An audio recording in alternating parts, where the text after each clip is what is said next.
Boa noite, pessoal. Então, dando sequência à disciplina de farmácia hospitalar, hoje a gente vai falar um pouquinho sobre o hospital, tá? Então, a gente viu na aula passada a parte da introdução, da história, né, do hospital e das Santa Casas.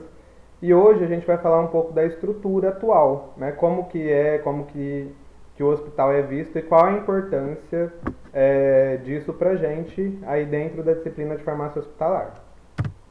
Então, no conceito geral, hospital, esse termo ele vem do latim hospitium, que significa o lugar onde se hospedam pessoas. Tá? Essa é a origem da palavra hospital. Mas a definição pela Organização Mundial da Saúde é que o hospital é parte integrante de um sistema coordenado de saúde, cuja função é dispensar à comunidade completa assistência à saúde, preventiva e curativa, incluindo serviços extensivos à família, em seu domicílio e ainda um centro de formação para os que trabalham no campo da saúde e para as pesquisas biosociais. Então isso é bem interessante para a gente, porque a partir do momento que a gente aumenta a definição de hospital, né, não é mais só um local onde se hospedam pessoas doentes, a gente traz diversas atribuições diferentes para esse hospital, que é o que a gente vai ver a seguir, né? Então, o principal objetivo de um hospital é a prevenção de doenças. Então, vamos supor, nós temos alguns tópicos para discutir. Supervisão da gravidez normal e nascimento da criança. Se eu faço a supervisão das crianças que vão nascer ali naquela região, na minha cidade, onde está instalado o hospital, eu consigo prevenir doenças, eu consigo já propor tratamentos na fase inicial da vida de uma pessoa. Então, essa criança que vai nascer, ela já vem sendo acompanhada pelos testes pré-natais, certo? E aí, isso me gera possibilidades de garantir a segurança tanto da mãe quanto do bebê ou do feto, né, enquanto ele estiver ali na barriga da mãe, para que tudo ocorra normal. Então, quando a gente começa a entrar na estrutura do hospital atual, o acompanhamento de todas as fases da vida de uma pessoa é extremamente importante. A gente tem muito isso dentro das disciplinas de enfermagem, né? Então nós temos a área da enfermagem específica, né? Estudos específicos para cada fase da vida, na farmácia, na nutrição. Então isso vem trazer conhecimentos para que a gente possa cada vez mais oferecer um serviço de melhor qualidade dentro de um hospital, um serviço de saúde. Integrando-se no hospital também, né, ao serviço de saúde da cidade, as UBSs, as unidades de família, né, a UBSF, e que vem tirar um pouco da sobrecarga desse hospital. Mais para frente eu vou falar um pouquinho no final da disciplina sobre esse fechamento da estrutura do SUS. Né? Eu acho que provavelmente vocês já passaram aí pela disciplina de saúde pública e já viram, né, um pouquinho sobre a estrutura e funcionamento do nosso serviço de saúde aqui do Brasil. Tá? Controle de doenças transmissíveis. Então, a partir do momento que eu consigo acompanhar as pessoas que estão, né, portando uma doença transmissível, seja ela uma gripe, né, ou uma doença sexualmente transmissível, a gente consegue acompanhar esses casos e propor também tratamentos. Então vamos supor, aqui na nossa região a gente tem a dengue como uma doença endêmica da nossa região. Então a partir do momento que chega uma pessoa no hospital doente, ou numa UBS, e esse médico faz o acompanhamento, faz o diagnóstico e envia, né, a região endêmica, o bairro endêmico, por exemplo, onde apareceu esse caso, os agentes de saúde, a gente consegue controlar a disseminação dessa doença e assim consegue economizar dinheiro. Tá? Então, o controle de doenças transmissíveis ele vem basicamente para isso. Né? Então, de repente, uma propaganda na televisão, os agentes de saúde que estão indo na sua casa verificar se realmente você limpou o quintal, são formas mais baratas de controle de uma doença, por exemplo, do que eu somente visar as pessoas doentes, né? Então, no caso de não haver esse acompanhamento, o hospital ele estaria sempre tratando essas pessoas sem descobrir a causa, sem tratar a raiz, né? Cortar o mal pela raiz, vamos falar assim. Então, é muito importante também esse objetivo. Tá? Prevenção da invalidez mental e física. Então, a invalidez mental ela passa a ser acompanhada também pelos hospitais que fazem a sua proposta. Nós sabemos que nós temos hospitais específicos para tratamento de doença mental. Então, quando o caso não dá para ser resolvido num hospital de uma região, o médico ele pode encaminhar esse paciente para um hospital específico. Por exemplo, aqui na nossa região, nós temos o Bezerra de Menezes, que fica em São José do Rio Preto, que é um hospital específico para tratamento da doença mental, né? E é muito interessante isso. Nós temos também ali em Jales o Hospital do Amor, que é um hospital voltado para o tratamento de câncer. Então, quando a gente começa a ramificar o hospital, a gente começa a propor tratamentos de melhor qualidade. E aí os médicos desse hospital, eles ficam voltados para o tratamento de algo específico. Tá? E também algo que é muito interessante hoje em dia, que é a educação sanitária. A educação sanitária, ela vem de uma proposta recente, onde o hospital ele passa a se descaracterizar como aquele local ruim, né, onde somente a pessoa vai lá e se trata da doença, onde tem pessoas morrendo, né?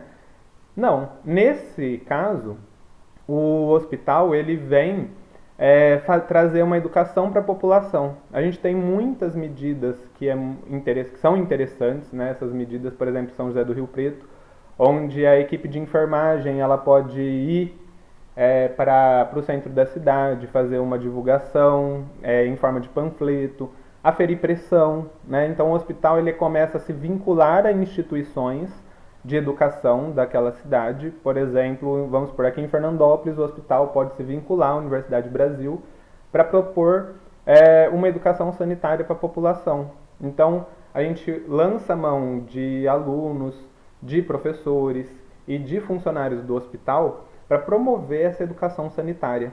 E isso é extremamente importante. A gente sabe que regiões brasileiras que são carentes não têm uma educação sanitária, então muitas vezes a pessoa não sabe, né, como higienizar corretamente as mãos, ou após usar o banheiro, qual que é a importância de se lavar a mão, porque a gente tem muitos parasitas, por exemplo, que usam dessa via de transmissão, né? E aí, como a gente tem observado hoje em dia, né? A gente está em plena pandemia, então nós temos uma educação sanitária aí vindo desde ministérios até os hospitais locais para conscientizar a população, né? Por meio de televisão, por meio de panfletos, de rádio. Então tudo isso é muito importante. A educação sanitária, ela, a partir do momento que o hospital se instala num local, ele tem uma obrigação de fazer essa educação para a sua população, certo? Então, depende muito da região que você for trabalhar. Se algum dia vocês forem trabalhar em uma farmácia hospitalar de um hospital, por exemplo, no Nordeste, vocês vão ter que pensar quais ações sanitárias vão ser ideais para eu propor para a população dessa cidade. Qual é a terminologia que eu vou usar com essas pessoas, né? Porque as palavras muito complexas, para a gente que é da área da saúde, é muito fácil, está muito nítido na nossa cabeça, mas para a população leiga, muitas das palavras que a gente fala não chegam até eles não conseguem compreender. Então, isso é muito importante também, tá? Tem vários planos, geralmente a educação sanitária ela é proposta em cima de doenças endêmicas daquele local, né? E qual é o maior aparecimento de casos de qual doença, e aí se reúne uma equipe, onde o farmacêutico também faz parte, para propor ações sanitárias de educação à saúde, né, à população. Outro objetivo, diagnosticar e restaurar a saúde. Isso não é novidade para ninguém, né? Então, o diagnóstico ambulatorial e internação é um dos objetivos do hospital. Então, nesse caso, se eu tenho um estabelecimento que está registrado como hospital, o foco vai ser o diagnóstico ambulatorial. O diagnóstico ambulatorial é quando o médico, quando você chega no hospital com uma doença, você passa por um serviço de triagem, onde o enfermeiro vai te atender primeiramente, vai tirar, né, vai tomar pressão, vai aferir a pressão, né, quer dizer, vai fazer também, pode auscultar o pulmão e fazer essas primeiras perguntas, certo? Que é a anamnese. E aí, posteriormente, passa para um médico, né, caso não tenha se resolvido ali, e aí o médico ele vai fazer também propor o tratamento dessa doença, e se não der certo, ele vai fazer a internação desse paciente para poder fazer aí outros procedimentos. Então toda internação ela vem de algo que você está pesquisando em uma pessoa, que chega ali com um conjunto de sintomas, e na nossa medicina a gente precisa diagnosticar essa doença, saber o que está causando esse conjunto de sintomas. Se isso chega numa gravidade um pouco maior, que seja preciso fazer uma internação, quer dizer que a pessoa vai ficar lá, né, para o médico poder ter acesso a essa pessoa, fazer todos os exames que ele precisar. E possivelmente pode ser que seja um tratamento um pouco mais grave, que necessite de cirurgia e tudo mais. Então, a internação ela é extremamente importante. A partir do momento que o paciente está internado, caso ele piore, o médico já está ali para tratar, né? O que mais? E cuidados de emergência. Eu vou postar uma das perguntas lá do fórum para vocês, vai ser a diferença de urgência e emergência. Para vocês lembrarem um pouco dessas duas palavras, saber que elas são diferentes, tá? Eu coloquei aqui nesse slide somente a emergência, porque brevemente falando, emergência é quando a pessoa chega ali com um caso complicado que tem que ser tratado, tá? Então, vocês vão verificar a diferença de urgência e emergência, porque lá na proposta de triagem, que é uma dos tópicos que nós vamos abordar na nossa disciplina, vai ser importante vocês saberem a diferença das duas palavras. O que mais? O outro objetivo é educar. Olha que legal. Essa educação, ela pode ser de diversos níveis. Eu posso ter somente uma educação sanitária, como eu falei para vocês, onde a equipe de saúde propõe uma educação para a população por meio de panfleto, rádio ou televisão, e é algo mais simples, né, e algo mais pontual. Ou seja, a gente vai fazer uma educação sobre tal assunto, sobre tal tema específico. Então, a gente tem esse tipo de ação. Ou este nível de educação, ele pode ser um pouco mais complexo. Então, a gente tem hospitais que são de grande porte, que estão vinculados a universidades, e aí ele pode oferecer, né, graduação, por exemplo, da área médica, enfermagem e áreas afins, como, por exemplo, psicologia, fisioterapia, até mesmo farmácia. Então, a graduação é um dos objetivos de hospitais. O hospital ele pode vir a se vincular a uma universidade para poder oferecer a graduação, tá? Nós temos um exemplo que para mim é muito claro, como eu já dou essa aula há algum tempo, eu trago exemplos da região de São José do Rio Preto. Nós temos o Hospital de Base, que todos nós conhecemos, ele é um hospital grande da nossa região, do Noroeste Paulista, e ele atende inclusive casos mais graves aqui da nossa cidade de Fernandópolis, Jales, Santa Fé do Sul, Votuporanga, pode ser todos encaminhados para lá, caso não sejam resolvidos no hospital local, certo? E a gente sabe que o Hospital de Base é vinculado a uma faculdade, que é a Faculdade de Medicina de São José do Rio Preto, chamada FAMERP. Então, esses dois, né,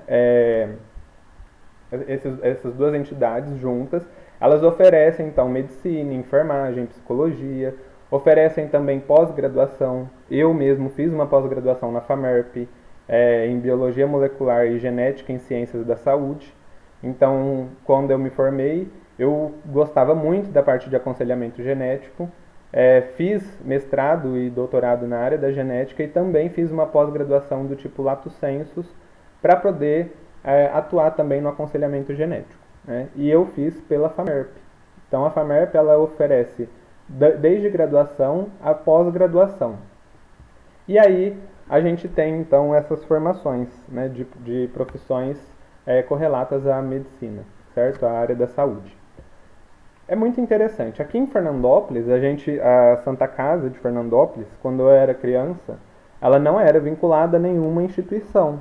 A partir do momento que chegou a faculdade aqui em Fernandópolis e começou a crescer, teve, né, essa interação da faculdade com a Santa Casa de Fernandópolis, que hoje em dia é a Universidade do Brasil, e a Santa Casa de Fernandópolis, justamente para oferecer estágios e graduação aos alunos aí dos nossos cursos dentro da Universidade do Brasil. Então isso é muito interessante. Eu trazendo professores pesquisadores para dentro de um hospital, que é o que acontece, por exemplo, lá no hospital de base, eu garanto à população acesso a um profissional extremamente especializado naquela área.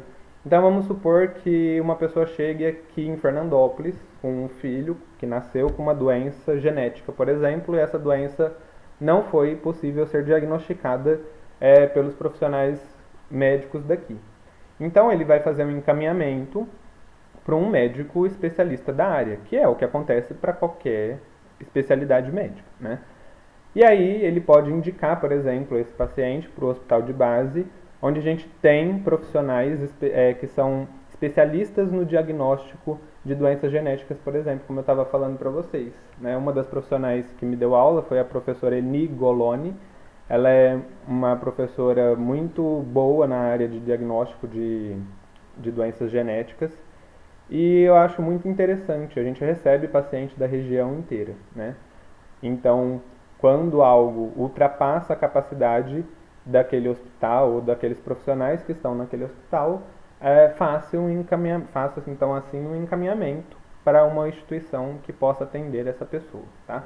Isso pelo nosso sistema de saúde, o SUS, que é muito criticado, porém ele tem uma das estruturas de regimento, né, muito bem feito, muito bem elaborado. Tanto que vários países gostariam de copiar ou vêm aqui para o Brasil para ver como funciona o Sistema Único de Saúde. É uma pena que muitas regiões que são pobres, o nosso país é muito grande, então muita região que é pobre não tem o dinheiro suficiente para implantar centros de pesquisa e hospitais de grande porte. Então vamos supor, o porquê que muitas pessoas reclamam da sobrecarga. Igual o hospital de base é um hospital maravilhoso, só que ele atende todo o noroeste paulista. Então quando algo começa a acentuar de internações, eu posso ter um superlotamento nesse hospital. Tá? Então o ideal seria a gente fracionar, a gente ter dinheiro para montar outros hospitais grandes de pesquisas em outras regiões e ir fracionando. Para vocês terem uma ideia, aqui em Fernandópolis a gente recebe até pessoas de outros estados e no HB também, né? Em Jales, por exemplo, no Hospital do Câncer ou lá em Barretos, eu acho que vocês já devem ter visto na televisão que eles recebem pessoas de praticamente todo lugar do Brasil. Então, quando algo é muito complicado, eles acabam vindo para essas regiões aqui do estado de São Paulo, causando o superlotamento dos hospitais. Então, o problema do SUS não está na sua estrutura de organização, na sua estrutura pensada, né, nos documentos que regem o SUS, e sim no investimento para eu montar as entidades que o SUS precisa, então as UBS, o BSF e os hospitais. Porque eu seguindo esse caminho, eu evito a superlotação. Então a pessoa, em vez, quando ela está com um problema, se ele não é muito grave, né, a pessoa está sentindo ali um mal-estar, tudo, ela vai para uma UBS, evitando assim dessa pessoa ir para um hospital. E também nós podemos pensar que as farmácias, elas entram como uma entidade também da área da saúde, né? Então, na farmácia, a gente recebe pessoas que vão aferir pressão, por exemplo, né? Para vocês terem ideia, alguns anos atrás, eu ainda estava na graduação em farmácia, foi proibido a farmácia aferir pressão. E eu estudei em Rio Preto, e aí lá em Rio Preto, o que aconteceu? Os farmacêuticos pararam de aferir pressão, e aí essas pessoas que vinham sempre na farmácia para fazer o aferimento de pressão ou o teste de glicemia, eles começaram a ir para a UBS e para os hospitais. E sobrecarregou, né, os hospitais da UBS. E aí essa lei não durou muito tempo, questão de 2 meses depois foi revertido, justamente porque as farmácias são de grande importância. Né? Quem trabalha em farmácia aí recebe bastante pessoas para aferir pressão e para fazer teste de glicemia. Imagina se todo mundo tivesse que ir para um hospital, ou se todo mundo tivesse que ir para uma UBS. Então, não seria viável. Essas situações que eu estou expondo para vocês, elas são novas, relativamente novas ainda na nossa história, tá? Então vai alguns anos ainda para a gente acabar de cimentar as estruturas e o que cada uma das entidades pode ou não fazer, tá? Bom, a pesquisa é uma das grandes vantagens que a gente pode ter dentro de um hospital. Então, no hospital, a gente pode ter grupos, né, que tem muitos profissionais da saúde, né, para poder fazer e ajudar essa pesquisa. Então, lá no HB também, a gente tem grupos que fazem pesquisa de desenvolvimento de fármacos, por exemplo. Né? Então, a gente tem um farmacêutico que é responsável, ele chama Thiago Mastro, e ele fica vinculado a alguns centros de desenvolvimento de fármaco, algumas indústrias farmacêuticas, que lançam mão da estrutura do HB para poder testar os seus medicamentos. E aí, todos os testes de fase 1, 2, 3, pré-clínica não, pré-clínica é feito pela indústria, e a fase 1, 2, 3 e é feito no hospital, tá?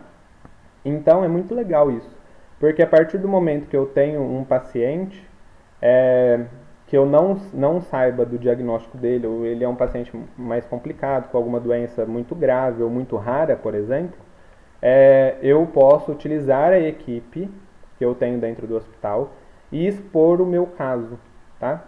Então, a gente tem muitos artigos científicos que são chamados de relato de caso, justamente por causa disso, onde um médico ele recebe um paciente que tem algum problema que na literatura não é tão claro, e aí junto com os outros profissionais é discutido sobre esse assunto. Os profissionais eles vão ajudando, né, com opinião ou acompanhando o paciente para poder chegar no diagnóstico final e no tratamento. E aí, geralmente, esse médico ele escreve um artigo científico e publica na literatura científica para ajudar demais médicos de outros países que também passem pela mesma situação. Então é muito legal, né? Algo que antigamente não era feito e hoje em dia tem se expandido muito. Então, a partir do momento que eu faço uma pesquisa dentro de um hospital, eu já não tenho mais aquele médico que chega no hospital, vê o paciente, faz o tratamento que ele propõe, um tratamento ali para ele, vira as costas e vai embora. Acabou, né? De repente esse paciente volta nesse hospital e ele é atendido por um outro médico. E aí começa tudo do zero. Então a ideia de se propor pesquisas dentro de hospitais é justamente não acontecer isso. Então eu tenho um médico que ele vai estar responsável por aquele caso grave e ele e a sua equipe, né, e a equipe multidisciplinar do hospital vão fazer de tudo para poder diagnosticar esse paciente, tá? Por isso que esses centros hospitalares eles estão tão famosos, como que eu falei para vocês que é o HB, que é o mais próximo que a gente tem aqui. Nós temos vários no nosso país, o Albert Einstein, né? São hospitais que trabalham dessa forma. O que mais? Agora nós vamos falar um pouquinho sobre a estrutura física do hospital, tá? E isso é importante. Muita gente pergunta, professor, mas para que eu preciso saber como que é a estrutura física do hospital? Eu já conto para vocês. Vamos ver primeiro as estruturas. Então eu sei que eu tenho hospitais que são classificados como monobloco. Então ele oferece serviço concentrado em uma única edificação. Então eu tenho aqui um hospital, ele é um único edifício e ele é classificado como monobloco. Nós temos o multibloco, onde eu tenho vários prédios que são integrados a esse hospital. Então, ele é um serviço distribuído em diversas edificações. E isso vai ser extremamente importante. Esse daqui é o Hospital das Clínicas de Ribeirão Preto, por exemplo, e ele é bem dividido. Imagina pra gente da área da farmácia. né? Então já vamos falar. Se eu estou num hospital que é um bloco só, se ele é pequeno, será que eu preciso ter fracionamento da minha farmácia? Né? Agora vamos pegar um hospital desse tamanho, né? Que tem vários blocos. Você imagina se eu tivesse uma única farmácia localizada aqui e o paciente que precisa do medicamento ele está aqui nesse andar. Você imagina que seria viável a pessoa sair correndo daqui até a farmácia para levar o medicamento lá? Não. Então quem propõe o fracionamento da farmácia dentro de um hospital é o farmacêutico, chefe daquele hospital.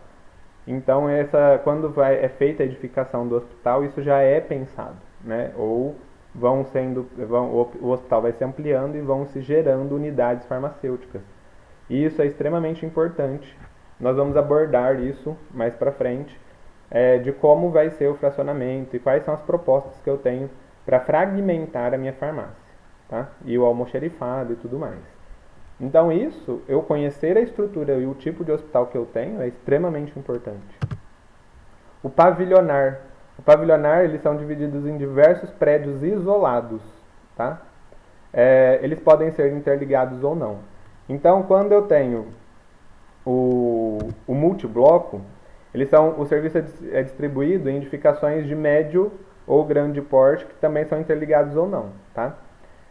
Já o pavilionar, ele pode ter vários pavilhões que pode estar presentes até em outro lado da rua, tá? Então, o pavilionar ele é como se fosse um pouco maior do que o outro. Aí nós temos dois tipos de hospital em estrutura também, horizontal, então onde a estrutura predominantemente está disposta na horizontal, e um hospital vertical, onde a sua estrutura principal é na vertical, que são aqueles hospitais que têm vários andares. Então eu tenho, por exemplo, a Santa Casa de Fernandópolis, ela é um hospital horizontal pavilionar, certo? Então eu posso ter um hospital horizontal monobloco, um hospital horizontal multibloco ou horizontal pavilionar, e eu posso ter também um hospital vertical multibloco, tá? Ou um hospital vertical único também, monobloco. Então eu tenho às vezes só um prédio de 3 andares que é um hospital. Isso é um hospital vertical, tá? Pra gente na farmácia é extremamente importante. Esse é o HB, ele é um hospital vertical e ele é multibloco, tá? Eu tenho vários prédios, inclusive atravessando a rua aqui, eu tenho uma outra parte do hospital que fica aqui na frente, que é o Centro de Pesquisa e Diagnóstico em Genética, por exemplo, tá localizado aqui. Lá para trás, no hospital de base, aqui para trás na verdade, né, eu tenho a Faculdade de Medicina de São José do Rio Preto, que fica vinculado ao hospital também, né, na mesma área. Então vamos pegar esse hospital, vamos pensar um pouco nele. Então aqui eu tenho as edificações, vamos supor que a minha farmácia, a farmácia central ela fique aqui embaixo. E, como eu falei para vocês, o paciente que precisa do medicamento está aqui no último andar, lá na última sala. Será que seria interessante eu sair correndo daqui de baixo até lá para levar o medicamento para essa pessoa? Não, né? Então, a gente no ponto que vocês estão do curso de farmácia, vocês já sabem que eu tenho que pensar numa maneira de fazer com que esse medicamento seja entregue mais rápido. E para isso, eu preciso sim ter uma farmácia de recebimento de medicamento, né, uma farmácia central, onde vai estar o almoxerifado, que é onde a gente guarda esses medicamentos. Porém, eu posso fracionar essa farmácia, eu posso dividir ela, colocando uma, duas ou 3 em cada andar, dependendo do que é necessário, tá? Então, os medicamentos de primeiro uso, eles ficam no carrinho de enfermagem. E os medicamentos que vão ser dispensados aos pacientes, eles vão ficar na farmácia do andar que o paciente está internado. Então, se eu tenho um andar que ele é reservado somente para fazer partos, por exemplo, e eu vou ter, vamos supor, uma UTI neonatal e vou ter o berçário, naquele andar eu vou deixar medicamentos que são para isso. Vamos supor que eu tenho um andar que é somente de diagnóstico. Então aqui, o primeiro andar. Então neste andar eu vou deixar medicamentos que estão relacionados com os serviços prestados nesse andar. Eu tenho o andar da ressonância magnética. Então nesse andar, por exemplo, eu vou ter que deixar diagnóstico por imagem. Nesse andar eu vou ter que deixar medicamentos que são utilizados, por exemplo, os contrastes, né? Então, não é viável toda vez que o médico vai fazer um exame de imagem ele vir buscar um contraste aqui ou mandar alguém vir buscar um contraste na farmácia central, tá? Ou no almoxerifado. Então, esses medicamentos eles já ficam dispostos numa farmácia que a gente chama tipo uma mini farmácia, né? No andar que eu estou prestando serviço. Então, acho que deu para entender. Nós vamos ter uma aula que eu vou falar bem sobre isso para vocês, tá? Falar um pouquinho melhor. Bom, e aí o atendimento que é oferecido no hospital. O atendimento ele pode ser primário, onde a gente faz a profilaxia e clínica básica. Então, profilaxia são medidas para evitar a pessoa de pegar uma doença, né? E clínica básica, que a gente trata os pequenos sintomas. O secundário, que são serviços de base sem recursos avançados. Então, nesse hospital secundário, né, de atendimento secundário, eu vou ter ali no máximo um raio-x bem simples. Eu posso ter um aparelho de ultrassom, por exemplo, tá?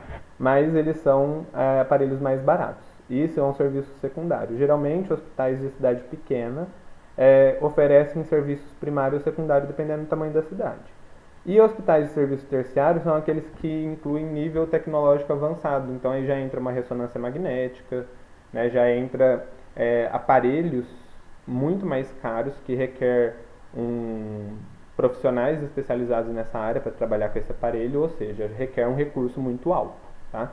Então, geralmente em cidades menores você não vai ter hospital de diagnóstico avançado. Né, então um serviço de atendimento terciário, porque não seria viável. O que se faz? Se escolhe hospitais ou Santa Casas que em cidades um pouco maior, né, em cada micro-região, e aí nesse hospital é onde o governo vai destinar, né, a verba para comprar esses tipos de aparelho, certo? E aí assim esse hospital passa a atender não só a população daquela cidade, mas daquela micro-região. Aqui em Fernandópolis a gente tem serviços que vão ser oferecidos então para a micro-região aqui de Fernandópolis, alguns serviços avançados. E se precisar de serviços um pouco mais específicos, ou mais caros, ou de alguma área, né, específica, por exemplo, da área neurológica, aí a gente manda para cidades maiores como Rio Preto. Se Rio Preto não tiver esse serviço, manda-se para São Paulo, tá? E é assim que funciona. Bom, a administração do hospital ela pode ser pública ou particular. Extremamente importante isso também para a área da farmácia, né? Principalmente para ver os medicamentos que vão ser oferecidos ali. Então, a administração pública são aqueles que são mantidos por verba governamental, municipal, estadual, federal. Tá? Então, esses hospitais, a verba provém daqui. E a administração particular é onde ele pertence a uma pessoa jurídica, tá? Como, por exemplo, esse hospital aqui de Vila Velha. Então, é uma pessoa, ela é dona desse hospital inteiro. E aí, ele tem o direito privado de gerir, né, e administrar esse hospital da maneira como ele quiser, porque o hospital é dele. Agora, o público não. Tá? O público geralmente são feitas reuniões e decidida a direção ali através do grupo de médicos e do pessoal ali do hospital. O corpo clínico aberto ou fechado. Corpo clínico aberto, tanto aberto ou fechado, independe do tipo de hospital, se ele é público ou privado. Tá? Dizer que o hospital tem um corpo clínico aberto significa que, tendo ou não médicos efetivos, ele pode ter médico que é funcionário desse hospital ou que não. Só que se um médico de fora, ele pode internar seus pacientes nesse hospital. Tá? Então, permite a outros, né, profissionais aí efetuarem internação e assistência aos seus pacientes. Então, o médico não precisa ser funcionário desse hospital para solicitar a internação de um paciente seu, e ele pode ir lá no hospital e ver o paciente e tudo mais. Corpo clínico fechado é quando o hospital ele possui um corpo clínico permanente. Então, somente vai trabalhar ali os profissionais, né, e os médicos que são contratados pelo hospital. Ele permite, às vezes, né, eventualmente, que alguém de fora interne, mas para isso precisa de uma permissão especial, tá? Para que os outros profissionais, esses outros médicos de fora internem seus pacientes em um hospital de corpo clínico fechado. É, isso é interessante porque um hospital de corpo clínico aberto, a gente vai ter que ter uma seleção de medicamentos um pouco maior, né? Porque quando a gente tem um corpo clínico fechado, geralmente a gente já sabe qual é a proposta que o seu hospital tem e quais são os atendimentos que eu tenho ali, específicos e tudo mais. Agora, se o corpo clínico é aberto, a seleção de medicamentos e compra desses medicamentos é muito maior, tá? Com relação à parte lucrativa, né, a parte financeira deste hospital. Ele tem é, vários tipos. Ele pode ser não lucrativo, ou seja, nesse caso, os gestores eles não recebem remuneração ou benefício, então esse hospital ele não tem lucro. Não quer dizer que ele não possa fazer serviço cobrado. Tá? Se houver algum tipo de lucro, esse dinheiro ele é destinado e revertido em projetos. E se caso esse hospital ele venha à extinção, né, ele não vai mais existir, o patrimônio dele é doado a outra instituição, de mesmo objetivo social. Então, o hospital sem fins lucrativos, ele não pode gerar uma receita lucrativa. Tá? Todo o dinheiro que entra no hospital é revertido ali para o próprio hospital. Então, o dinheiro que eu tenho nesse hospital vai vir para pagar os médicos, os funcionários, para comprar os medicamentos, para fazer a limpeza e tudo que um hospital tem. E se sobrar o dinheiro, eu vou reverter ele em projetos. Tá?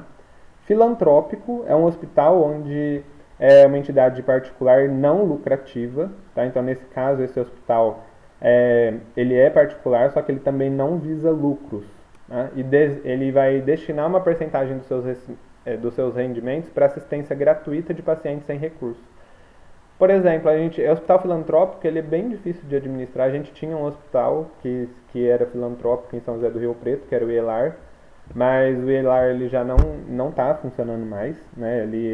A estrutura do hospital ela virou um outro nível de assistência e ele já não é mais um hospital, mas ele era baseado na filantropia. Tá?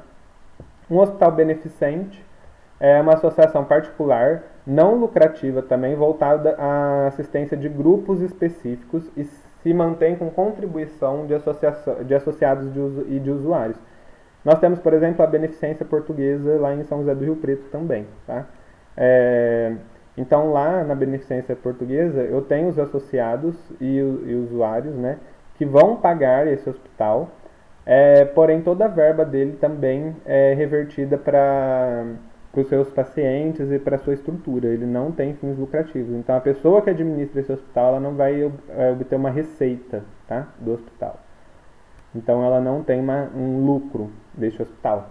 Então, vamos supor que esse hospital é de uma pessoa, né, eu tenho um hospital de uma pessoa e ele se credenciou como beneficente. Se ele se credenciou como beneficente, essa pessoa que administra o hospital, ela pode ter a receita, por exemplo, de administrador. Então, ela vai ter um salário, né, desse hospital, esse hospital paga um salário para ela. Vamos supor que essa pessoa, além dela ser dona, né, dessa parte do hospital, do hospital particular, ela é dona do prédio também, onde esse hospital está. E aí esse hospital, então, pode pagar também o aluguel, né, como se fosse um aluguel para a utilização do prédio daquela pessoa. Tá? Então, geralmente, funciona mais ou menos assim. Então, só que essa pessoa não vai ter o lucro final do hospital. Porque o hospital onde a pessoa é um dono, né, existe um dono, e é lucrativo, significa que aquele hospital com fins lucrativos é de uma pessoa também, né, então ele vai lá, constrói o hospital, contrata os médicos que vão trabalhar ali dentro, os enfermeiros, a equipe inteira do hospital, e no final, né, dos atendimentos do mês ali do hospital, o que sobrar de lucro vai tudo para a pessoa. Né? Então você imagina, você tem administrar um hospital, não é algo muito fácil, mas também quando bem feito é um comércio, né? Bem lucrativo aí para as pessoas que possuem hospitais desse tipo. Tá? Agora a classificação quanto ao porte. A gente tem um hospital de pequeno porte, que vai até 50 leitos. Por exemplo, a Santa Casa de uma cidade chamada Guaraci. Tem 12 leitos. Ela é um hospital ou né, uma Santa Casa aí de pequeno porte. Médio porte é a Santa Casa da cidade de Olímpia, né, onde fica aquele parque aquático. Ela tem 98 leitos, então ela está cadastrada aqui, né, como uma Santa Casa de médio porte. Grande porte, a gente tem de 151 a 500 leitos, onde, como eu falei para vocês, tem a Beneficência Portuguesa, que tem 219 leitos, e a Santa Casa de Fernandópolis, ela está classificada aqui também como grande porte. Porém, eu não achei a quantidade de leitos no site, por isso que eu não coloquei aqui. E especial ou extra são aqueles hospitais que são muito grandes, né? Que oferecem diversos níveis de atendimento e assistência à saúde, que são hospitais que têm acima de 500 leitos. Como eu trago o exemplo da nossa microrregião, eu bato muito em cima disso, porque a gente está aqui no Noroeste Paulista, e aqui a gente tem o Hospital de Base São José do Rio Preto, que tem 708 leitos quando eu fiz o levantamento. Tá? Esses leitos agora eles estão mudando muito, né, porque por conta da pandemia tem se oferecido novos leitos. Imagino que por isso alguns eu não consegui encontrar. E aqui no hospital, no HB também, o número de leitos ele já vem aumentando justamente por causa disso, né? Por causa desses novos investimentos que estão vindo pela pandemia que a gente está passando. Bom, agora nós vamos entrar na farmácia hospitalar propriamente dita. Tá? E o conceito de farmácia hospitalar é uma unidade clínica, administrativa e econômica. Olha só, tudo isso é função do farmacêutico fazer, porque ela é dirigida por um profissional farmacêutico, obrigatoriamente, tá? E ela é ligada hierarquicamente à direção do hospital, ou seja, a direção do hospital ela é soberana em cima da farmácia. Então, tudo que a farmácia faz tem que ser passado pelo corpo de direção do hospital, e o corpo de direção do hospital, que são os médicos que estão ali, os gestores, os administradores, vão auxiliar o farmacêutico a administrar a farmácia hospitalar. Tá? Bom, econômica, né? A boa parte da garantia de sucesso de um hospital gira em cima da economia que uma farmácia pode gerar para esse hospital, levando em conta a compra de medicamentos, quais os medicamentos selecionados para oferecer ali e tudo mais. E é integrado com as demais unidades de assistência ao paciente, que são as outras unidades que a gente tem dentro do hospital. Tá? Qual que é o objetivo da farmácia hospitalar? Seleção de medicamentos necessários ao perfil do hospital. Então, se eu estou num hospital, por exemplo, no Bezerra de Menezes, ali em Rio Preto, se eu estou nesse hospital, eu vou selecionar medicamentos para os pacientes que estão ali para a proposta do meu hospital. Né? Então, ali, nesse hospital, vai ser muito difícil você encontrar medicamentos quimioterápicos de nível muito grande, né? Medicamentos mais específicos para alguns tipos de doença. Por quê? Porque não é o perfil desse hospital. Então, pode ser que eu tenha um paciente internado lá que esteja fazendo uso de quimioterapia? Pode. Nesse caso, eu vou comprar o medicamento para oferecer para aquele paciente. Tá? Agora, se eu não sou específico dessa área, eu não tenho no meu estoque medicamentos de quimioterapia, por exemplo, ou para profilaxia de outras doenças, tratamentos de outras doenças de grande risco para outras áreas, porque o hospital ele é único exclusivamente para tratamento de pacientes psiquiátricos. Então eu vou ter lá todos os medicamentos da área psiquiátrica. Então deu para entender? O objetivo da seleção de medicamentos mora aí. Nós vamos fazer atividades, né, onde vocês vão correlacionar o tipo de tratamento e de serviço com o tipo de medicamento que a gente vai oferecer. Né? Geralmente são as questões que mais caem em concurso. Né? São questões da área econômica, da área farmacotécnica hospitalar e da área de gestão. Quem gosta dessa área tem que estudar bastante essa parte. Tá? Qualidade e assistência prestada ao paciente. Né? Então você vai sentar ali e vai discutir qual é a qualidade dessa assistência. Né? Quais são os medicamentos que eu vou oferecer para esse paciente. A gente sabe aí que nós temos uma gama de medicamentos enormes e de valores muito diferenciados também, e que eu vou lançar a mão da escolha dependendo de qual hospital eu vou trabalhar, claro. Né? Se eu estou num hospital que é com fins lucrativos, particular, que vai atender uma população de elite, por exemplo, você vai oferecer medicamentos condizentes a essa realidade, né? Vamos pegar uma situação simples. Então a pessoa chegou lá com um parasita intestinal e aí você sabe que você pode dar o albendazol, saquinidazol, que são medicamentos baratos, mas você pode também escolher o Anita, que é um medicamento mais caro. Todos eles vão ter a mesma finalidade, porém o valor vai ser muito diferente. Então, qual é o medicamento que eu vou escolher? Né? Qual é a assistência prestada a esse paciente? Quais são o tipo de serviço que vai ser oferecido? Tudo isso vai ser levado em consideração. Tá?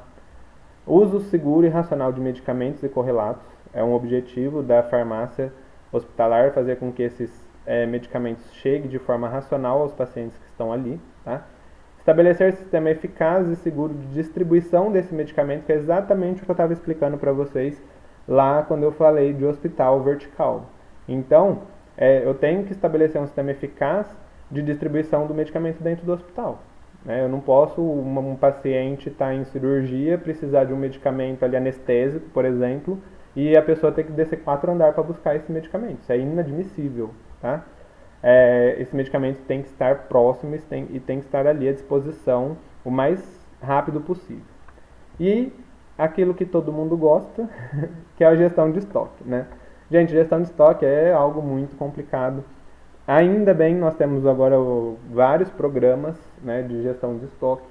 Eu fiquei um tempo num hospital, só que era um hospital veterinário, então onde a gente tinha que fazer uma gestão de estoque muito certa, né? Eu aprendi muito bem essa parte, porque dentro desse hospital veterinário que eu fiquei lá em São José do Rio Preto, a gestão de medicamentos ela vai ser importante desde a aquisição, tá? Até a não faltar nenhum tipo de medicamento. Então você vai ter que fazer o controle de estoque. Medicamentos vencidos não pode ser dispensados, isso é óbvio, né? Não preciso nem falar isso, vocês já estão aí indo para o final do curso. Então, se eu tenho esse medicamento que está para vencer, né? Será que eu não posso fazer a troca com outro hospital? Será que eu não posso dar um jeito de não perder esse medicamento? O que eu posso fazer? Qual medicamento tem saída, maior saída, qual tem menor saída? Então eu vou investir mais dinheiro no que tem mais saída e menos dinheiro no que tem menos saída. A gestão também mora na parte de lançar esses medicamentos para a pessoa pagar, né? Então, como eu falei para vocês, no hospital veterinário, quando tem a internação, a gente trabalhou lá, eu trabalhei num hospital muito grande, em São José do Rio Preto, e lá tem internação, por exemplo, de boi, né, de reprodução, que só o boi custa ali quase 2 milhões. Né? Então você imagina o que não deve ser feito para se tratar e garantir a segurança, né, daquele reprodutor.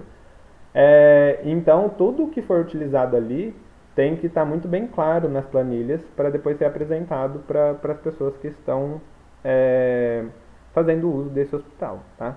Então eu vou trazer um pouco dessa minha experiência também. Eu também fiz estágio na Beneficência Portuguesa lá em São José do Rio Preto, quando eu fiz faculdade. E também vou falar um pouquinho de como funciona lá dentro, tá? E do HB também. Eu observei bastante como funciona ali a estrutura da farmácia deles, e a gente vai discutir bastante sobre esse assunto, sobre gestão de estoque, gestão de medicamentos, onde eu vou apresentar a teoria e trazer um pouco da prática que eu vivi para vocês verem como que funciona, tá? Lembrando, gente, eu falo de farmácia veterinária, né, de hospital veterinário, só que dentro de uma farmácia, de um hospital veterinário, é obrigatório ter um farmacêutico. Então, um hospital veterinário que se cadastre como hospital veterinário, a gestão da farmácia é feita por um farmacêutico. A gente foca muito em medicamentos humanos durante o curso, né? E a gente esquece que nós temos outros campos que a gente pode trabalhar também. Né? Quem gosta aí de farmácia e de animais, né, igual eu, por exemplo, é uma área bem interessante de se trabalhar. Tá? Depois eu vou falar para vocês um pouco de piso, farmacêutico, como que funciona, porque tudo tem a parte legal e a parte chata, né? E aí então lá mais para frente, na próxima aula ou na outra, a gente fala um pouquinho sobre isso, tá? O que mais? Seleção de medicamentos correlatos, já falei, né? Nós vamos selecionar. Aquisição e conservação do controle de estoque de medicamentos, né, do controle de medicamentos. Uso racional, também nós já citamos. Sistema de informação sobre os medicamentos. Então, eu vou ter um sistema ali que vai me informar, por exemplo, interação medicamentosa e tudo mais. Tá? Distribuir os medicamentos por dose unitária, coletiva ou individualizada, é o que vocês vão aprender a fazer. Nós temos esses 3 tipos de dispensação que eu vou ensinar para vocês e que é uma das particularidades da farmácia hospitalar. Tá? Então, a forma com que esse medicamento é dispensado ao paciente é algo estudado e é muito sério. Fracionar fórmulas sólidas, né, líquidas, formas semissólidas, líquidas, e reembalar, isso daqui é o que a gente chama da parte farmacotécnica hospitalar. Eu preciso saber os cálculos de diluição, eu preciso saber fazer os fracionamentos de forma correta para eu poder dispensar esse medicamento. Então, nossa disciplina ela também entra um pouco em cálculo. Tá? Manter a central de abastecimento farmacêutico, né? Para não faltar nenhum tipo de medicamento, fazendo esse controle, como eu já falei para vocês. Elaborar os pedidos de compra de medicamento, lembrar que eu tenho medicamentos que eu posso comprar, né? Tipo assim, já são pré-autorizados, porém, como eu tenho uma hierarquia dentro do hospital, se um médico vai fazer uma proposta de um novo tipo de tratamento, ele tem que se unir à equipe do hospital, onde está o farmacêutico, fazer a seleção dos medicamentos que ele quer, né, trabalhar e oferecer ali. Isso vai para o diretor junto com a equipe, né, onde está o farmacêutico, os médicos desse hospital, os gestores, vai ver se vai aprovar ou não. Então, comprar medicamentos em hospital não é algo tão fácil. Tá? Eu tenho aqueles de primeira escolha, que são os fármacos mais importantes, que eu já tenho uma verba pré-aprovada para comprá-los, porém, eu tenho medicamentos que eu preciso de autorização da direção, tá? Para poder fazer a aquisição. E controlar medicamentos da portaria 344, sempre eu falo isso, porque não é porque você está numa farmácia hospitalar que a portaria 344 não valha, muito pelo contrário. Tá? Nós temos mecanismos de garantir que a farmácia hospitalar tem uma segurança muito grande para somente os farmacêuticos terem acesso e fazer o controle.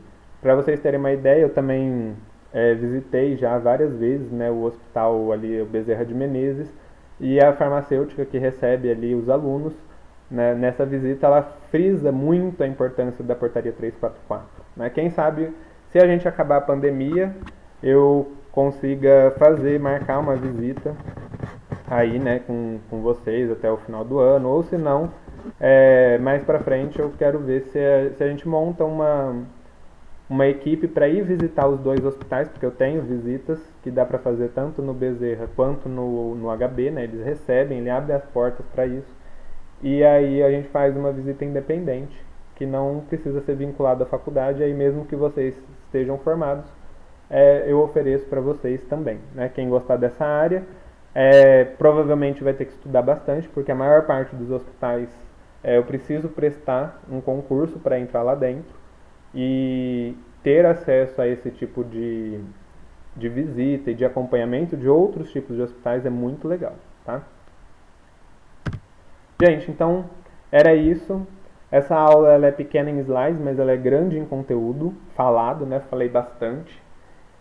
Espero que vocês tenham gostado aí dessa parte introdutória da disciplina, porque a partir de agora a gente vai entrar nas próximas aulas na farmácia hospitalar propriamente dita e quais são as nossas obrigações dentro dela, tá? A parte da forma da disciplina de cálculo, eu vou trabalhar com vocês também, então geralmente eu faço um cálculo na aula, né, em forma de slide mesmo, para os alunos verem, observarem, passo o material para vocês estudarem, para vocês conseguirem resolver os exercícios na forma de cálculo. Então não se preocupem com isso, não é nada de outro mundo, são coisas fáceis, mas que a gente precisa ter um pouco de atenção, porque os cálculos não são difíceis, mas eles são às vezes trabalhosos na quantidade. Né? vocês mesmos sabem que tem pacientes que são internados no hospital que tomam um monte de medicamento. Então a gente precisa saber fazer tudo isso certinho, tá? E aí, como que eu vou trabalhar então? Eu vou passar um material escrito, né, para vocês, que é tipo uma apostila, e vou passar os slides e vou passar o vídeo, tá? Para vocês terem então essas 3 formas para vocês poderem estudar. Então, boa noite e até a próxima aula.